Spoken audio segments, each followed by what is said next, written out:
Doctor Bilal कमर साहब हमारे अच्छे दोस्त भी हैं और भाई भी हैं और तकरीबन पोल्ट्री में इनका हो गया कि 10 से 12 साल हो गए इनके। तो जैसे मैंने कि पहले वीडियो में आपको बताया था कि हर मेरे फ्लॉक में जो जो मसले मसाइल आएंगे और उनका जो जो ट्रीटमेंट होगा तो वो डॉक्टर साहब विजिट भी करते हैं। तो आज इन्होंने हमें बहुत मुश्किल से टाइम दिया है, काफ़ी मसरूफ़ हैं, तो इनसे डिस्कस करते हैं।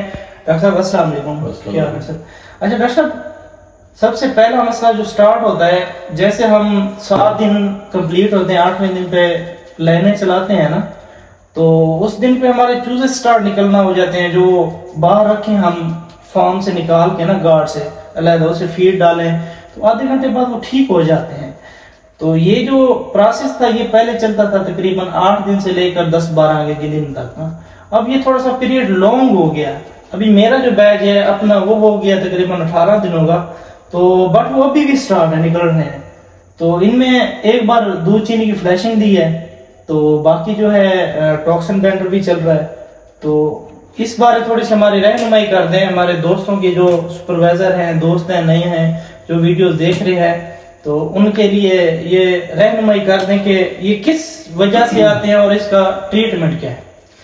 बहुत शुक्रिया, अस्सलाम वालेकुम। बहुत शुक्रिया आपने मुझे इस टॉपिक पे बात करने का मौका दिया। और ये आजकल हम तकरीबन 99% हाउस के ऊपर, शेडो के ऊपर, फार्म्स के ऊपर ये फेस कर रहे हैं। तो इसमें मैं अपनी कुछ राय दूंगा जो अपने एक्सपीरियंस की बेस पे। तो ऐसे है कि इसमें तीनों फैक्टर इन्वॉल्व हैं, मैनेजमेंट, फार्म की मैनेजमेंट, और सेकेंडली फीड, और थर्ड चिक जो हमारा होता है। अब मैं वन बाय वन इसको डिस्कस करूंगा। तो सबसे पहले हम बात करें तो चिक की। चिक क्वालिटी मैटर करती है। चिक जो चूज़ा होता है वो मोस्टली आजकल जो फ्लॉक आते हैं वो साल्मोनेला पॉजिटिव फ्लॉक्स हैं। और हमने यही देखा कि जो साल्मोनेला डिफस पे साल्मोनेला प्लोरम पॉजिटिव है उनमें ये इशू देखने में ज़्यादा आ रहा है। आपको पता है कि साल्मोनेला के साइन सिम्टम में ये भी है कि बर्ड में लेमनेस आ जाती है। सेकंड हम बात करें तो फीड क्वालिटी। तो इसमें फीड क्वालिटी का भी मेजर रोल है। हमने ये देखा कि फर्स्ट 5 to 6 डेज फ्लॉक्स के अंदर हमें ये चीज़ नज़र नहीं आती, लेकिन जो ही हम शिफ्ट होते हैं 7 to 8 डेज की तरफ जाते हैं तो उस वक्त हमें ये चीज़ नज़र आती है। उसमें एक रीज़न ये भी है कि आज से कुछ साल पीछे हम चला जाए तो उस वक्त फीड के अंदर सोयाबीन यूज़ होती थी, बट हमारे मुल्क की क्राइसिस की वजह से सोयाबीन की इम्पोर्ट पर पाबंदी लगी, जिस वजह से हमें अल्टरनेटिव सोर्स सोयाबीन के अलावा जो सोर्स हैं, जो प्रोटीन सोर्स हैं, उन पे जो शिफ्ट होना पड़ा, जिसमें सबसे मेजर रोल था एपीसी, एनिमल प्रोटीन सोर्स। तो उस वजह से क्या होता है कि जो सोयाबीन है ना, सोयाबीन की डाइजेस्टिबिलिटी सबसे अच्छी है। बर्ड जो होता है उसे उसके जो एक प्रोफाइल है उसकी वो बड़ी अच्छी डाइजेस्ट करता है, बट सोयाबीन की अवेलेबिलिटी नहीं थी। अगर थी भी तो वो बहुत प्राइसेस हाई हो गई थी, जो फिजिबल नहीं था फीड बनाना। तो उस वजह से हमने एपीसी और इसके अलग अल्टरनेटिव कोई इंग्रेडिएंट्स यूज़ किए। अब उनकी डाइजेस्टिबिलिटी इतनी अच्छी नहीं है। जो एपीसी है, एनिमल प्रोटीन सोर्स है, वो इतना अच्छा बर्ड डाइजेस्ट नहीं कर पाता। तो क्योंकि बर्ड अभी छोटा होता है, उसकी जो इंटेस्टाइन होती है इतनी डेवलप नहीं होती, तो पहले 5 to 6 दिन उसकी वो योग पे ज़्यादा डिपेंडेंट होता है। जो योग अब्जॉर्ब हो जाती है जब वो फीड पे टोटल शिफ्ट होता है, लेकिन फीड के अंदर सोयाबीन ना होने की वजह से वो डाइजेस्टिबिलिटी नहीं कर पाता, जिस वजह से जब बर्ड फीड खाता है तो उसमें से प्रॉपर डाइजेस्ट ना होने की वजह से वो एक बर्ड लेथार्जिक हो जाता है, टांगे पीछे निकाल लेता है और उसका बॉडी टेम्परेचर हाई हो जाता है। तो आपने देखा होगा कि जो ही वही बर्ड आप उठा के किसी खुली फजा में शेड के अंदर, जो आपका गार्ड एरिया के लदा एरिया होता है जहाँ पे अभी चिक नहीं होता, वहाँ पे रखते हैं तो वो थोड़ी देर बाद ठीक हो जाता है, आधे घंटे बाद ठीक हो जाते हैं जी।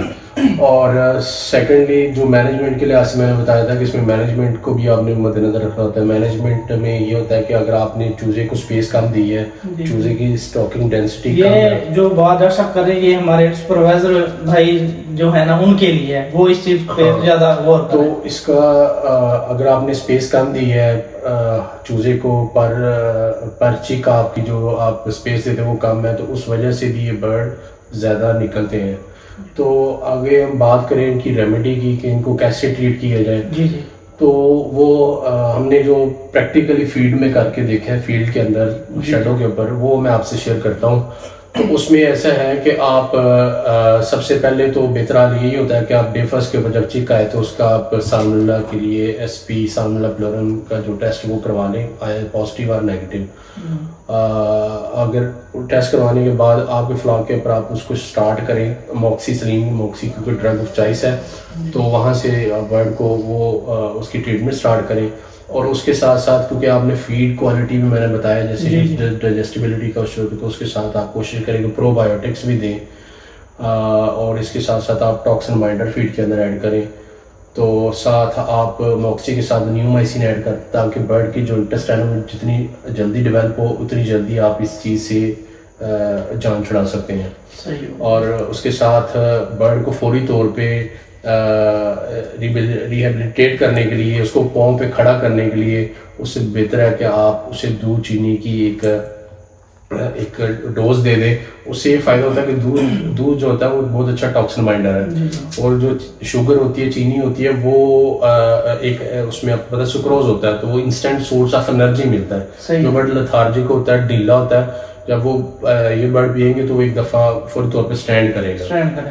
और कोशिश ये करें कि फ्लॉक्स के अंदर प्रोबायोटिक्स में सबसे बेहतरीन जो इजीली अवेलेबल है वो है योगर्ट, दही। वो आप फीड में 3-4 दिन मिक्स कर लें और उससे उसके इंटेस्टाइन जितनी जल्दी डेवलप, ऑर्गेनिक एसिड्स यूज़ करें पानी के अंदर। और इसके अलावा आप हाउस का टेम्परेचर कोशिश करें कि जो उस दिन टेम्परेचर बनता है उसे आप 1 डिग्री बिलो रखें। मीन्स कि अगर आपका 30 मंथ आप 29 करें और थोड़ी वेंटिलेशन प्लस कर दें और स्पेस दें चूजे को।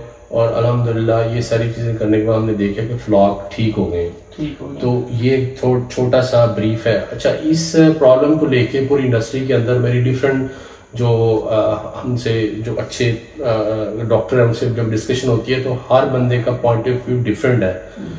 अभी तक ये सारी चीज़ें मफरूज़े पे भी मल्टीपल रीजन और मफरूज़े हैं, लेकिन मैं आपको प्रैक्टिकल चीज़ बता रहा हूँ जो मैं फार्म के ऊपर ये चीज़ें अप्लाई करता हूँ और उससे हमने अच्छे खासे रिजल्ट अक्स किए हैं। जी जी बिल्कुल ही है। सही हो गया।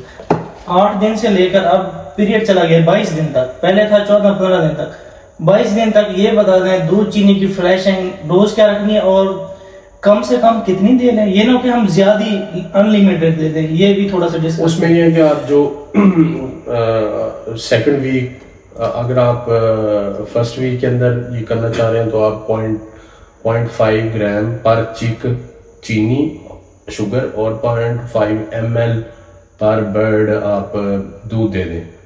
ठीक है, ये दे और आप देखेंगे और 2-3 दिन ये आप प्रोसेस रखें, इंशाल्लाह आप देखेंगे आपको इसमें रिजल्ट। जो दूसरी जो बात आपने की है कि प्रोसेस लंबा हो गया, उसमें फिर मैं ये समझता हूँ कि उसमें जो आप मेडिकेशन कर रहे हैं आया वो रिस्पॉन्ड नहीं कर रही। वजह उसकी ये भी है कि हमारा साल्मोनेला जो है ना वो बड़ा रेजिस्टेंस प्रोड्यूस होगी उसके खिलाफ, एंटीबायोटिक के खिलाफ।